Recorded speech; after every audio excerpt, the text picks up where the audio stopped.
let's go to the next video, which is Australia's secret Chernobyl. And before we start, this sentence alone terrifies me. Australia's Chernobyl.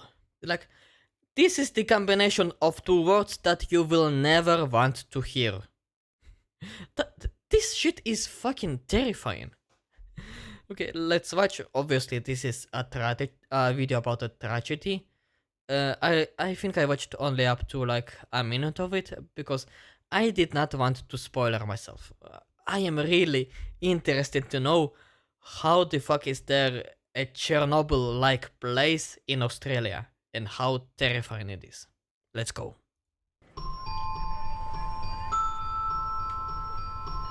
This is Wittenoom. A pleasant little city. It's a place in northwest. Give me a minute.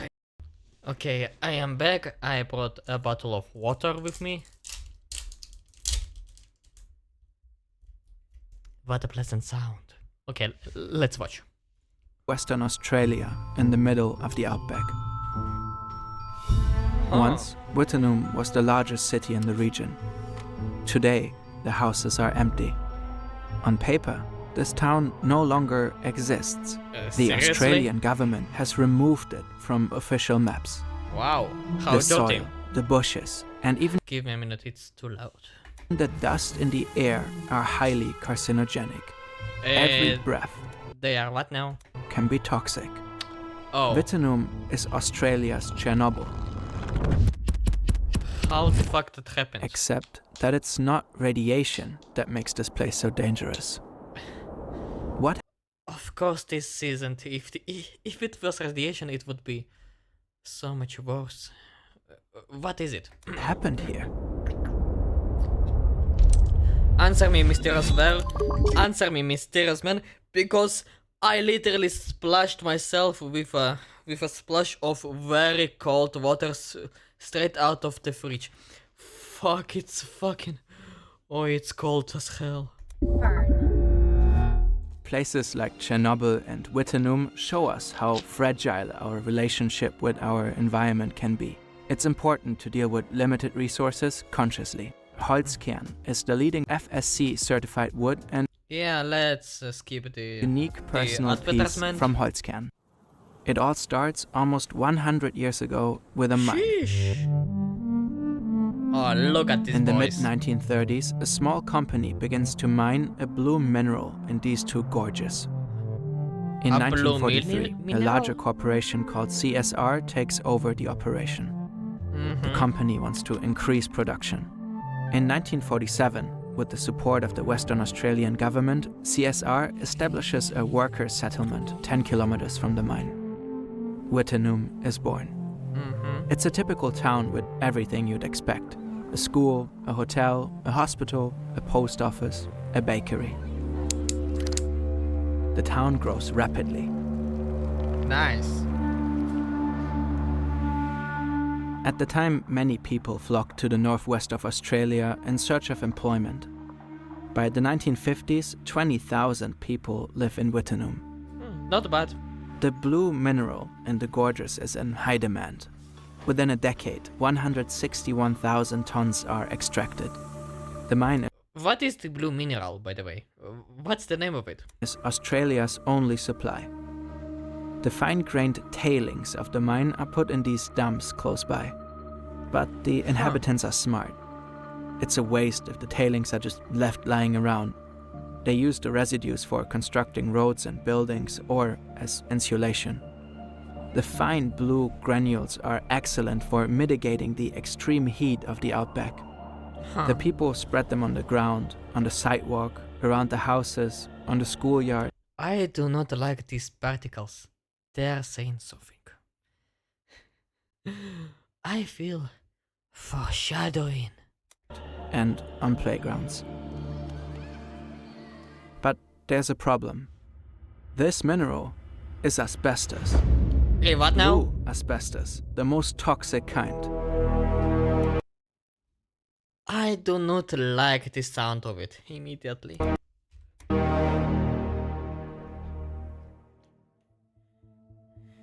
Asbestos gets into the lung when dust containing microscopic fibers of the mineral is being inhaled. The asbestos particles are sharp, so they damage the pleura.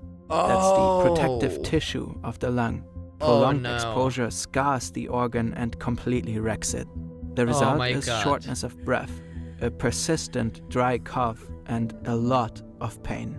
This is called asbestosis. Oh my god. And it's clear asbestos causes it since the 1930s. Since then, there have been attempts in various countries to regulate the use of the mineral. Nonetheless, after World War II, it's becoming immensely popular. Oh Soon, my god, asbestos is a staple in construction. Is that the same thing as the what's the name of it? The ethyl in the USA. This what's the name of it? You got me. This ethyl thing that was basically what's the name of that mineral? I'm sorry, I do not know how it's called in English. Give me a second. Lead.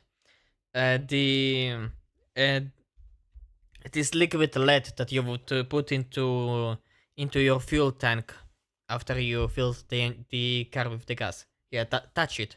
Is that the same story? Around the world. After all, it's strong, cheap, insulating, and widely available.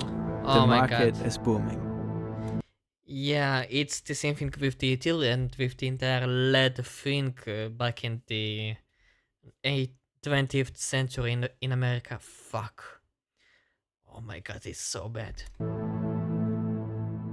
Kent Micronite cigarettes proudly advertise their asbestos filters. Oh my... It's a wild time. What the fuck? Change to Kent. Change to Kent. Are you Lobbying serious? organizations across the world will twist the truth about asbestos in the coming decades. Of course they will do As that. the science is becoming crystal clear. The concerns of health professionals are largely being ignored. The same rings tragically true in Britain. Oh, yeah, this is the same story as the ethyl in America. Until there will... Oh no. What would corporation would not do? What? Let me rephrase that. What will corporations, what will big corporations want to get some money? Even if it will cost a couple million lives.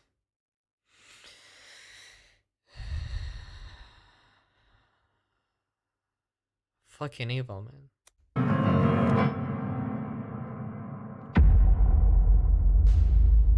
Eric Saint is a flying doctor. He travels to remote parts of Australia to take care of people. He visits Wittenoom in 1948, 1 year after the town's inception. He worries about it right away. He finds the dust concentration in the mine to be extremely dangerous. He informs the mine management about the extreme risks of asbestos. He also shares his concerns with the head of the public health department in Perth and predicts the greatest crop of asbestosis the world has ever seen. My god. When you say the facts were well known, could one have known at the time that exposure to that sort of dust could kill people? Yes. Unequivocally, the answer would be yes. Oh my god. Nevertheless, no one takes action. A few years later, Dr. Jim McNulty also starts to focus on the health of the workers on site. And my impression of the mine was that, I said at the time, it was the worst I'd ever seen in terms of dust. There was dust everywhere. You got dust in your hair, got it in your teeth when you walked around the mill. You put your hand on a railing, your hand came off black. McNulty repeatedly informs CSR about the dangers of asbestos. The mine management does not respond. Attempts to get changes made to dust measurement, and particularly, were blocked by people who had done the same thing for many years. In 1960, Dr. McNulty diagnoses the first case of a weird, rare cancer in Wittenoom. Oh The my patient god. had worked in the mine for 2 years in the late 1940s. You see, since the asbestos fibers are so fine and sharp, particularly the blue ones, they don't just damage the pleura, they get stuck in it, often forever. No. They irritate the tissue and cause mutations. This leads to mesothelioma, an untreatable form of cancer. Oh no. It usually appears with a delay of 20 to 50 years after the asbestos has been inhaled. Within 5 years after McNulty's first mesothelioma patient, more than 100 additional cases appear in workers and former employees of Wittenoom. God, that's too much. At the time, that's more cases than in all other mines in Western Australia combined. Shit. Throughout all these years, the town's residents are not informed about the dangers of asbestos. They continue their Are you everyday lives kidding me? in Wittenoom, completely unaware, surrounded by deadly blue dust. Oh god, no. In 1960, This is even worse than tetroethyl. I think that's the name of it. At least as much as I remember. It's even worse than fucking tetroethyl. My god. CSR finally closes the mines in Wittenoom, not because of health risks though, but due to economic reasons. Many residents Seriously? leave, and the population shrinks rapidly. In 1978, the government starts to close the town and urges the remaining residents to leave for their own protection. Finally you thought about your citizens. Fucking government.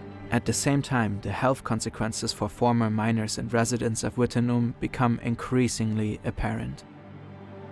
More than 2,000 of them die from asbestos-related diseases. Fuck. The town is not radioactive, like Chernobyl, but being there for too long is deadly nonetheless. Today, Western Australia has the highest recorded mesothelioma mortality rate in the world. Shit. Some former citizens lost almost all of their family. One slow, agonizing death after the other. Does that make you Fuck. angry? Yes. As it It's should. actually very wild. As it should. Very, very wild. I wouldn't have lost my husband or my parents if it hadn't been for the asbestos.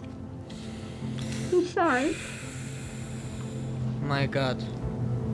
but nobody deserves to die the way that they died. Fully agreed. It's cruel. In the 80s, CSR begins to lose major lawsuits against former workers and residents. Oh, for Courts once. established that the company knew that asbestosis and cancer were extremely likely results of working in conditions such as those they permitted in Wittenoom. CSR ends Imagine up that. paying millions of Australian dollars in damages. Make them American dollars.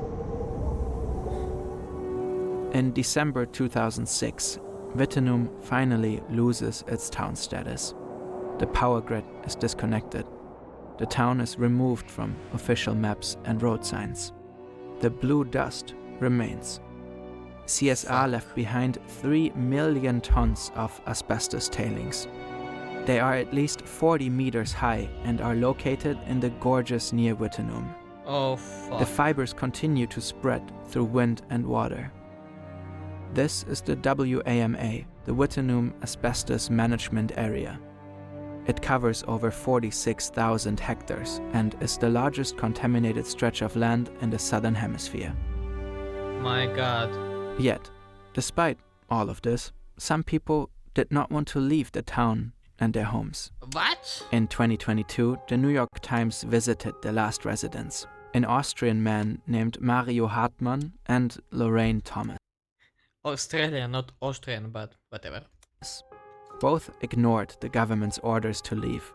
Officials had to ultimately escort Thomas out of her house. Now, the last residents are gone, and the town is being demolished. Wow. Imagine how But late there are you still are. people in Pilbara.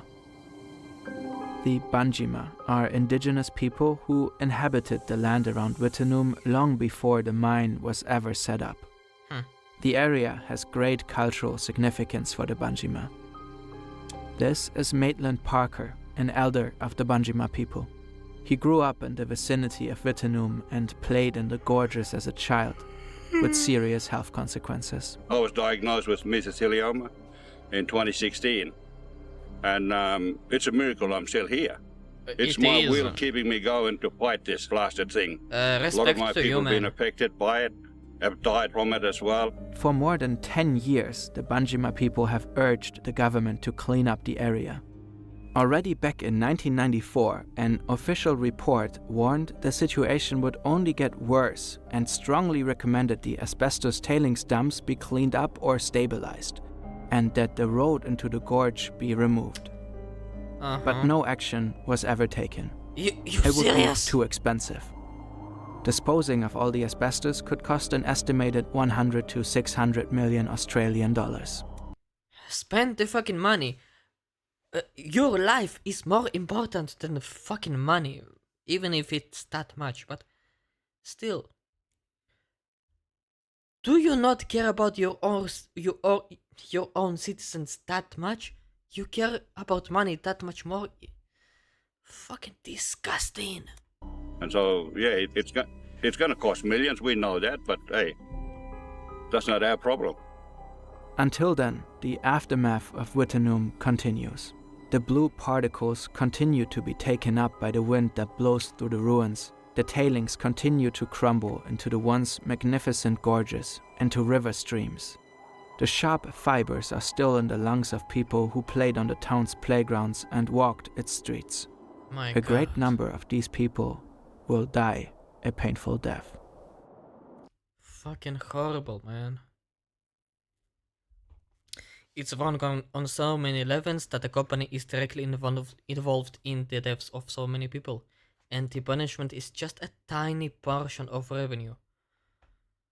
Fucking, it's the same story as the ethyl lead thing in the America.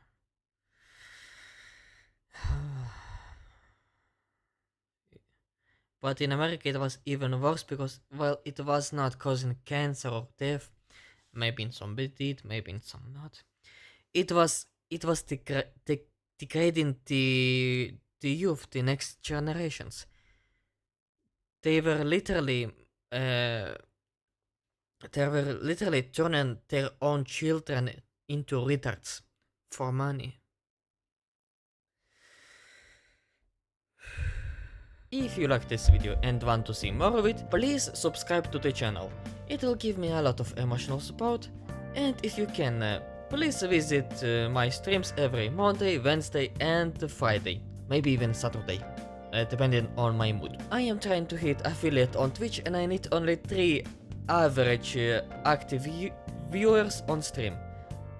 Please do me a present for Christmas, please.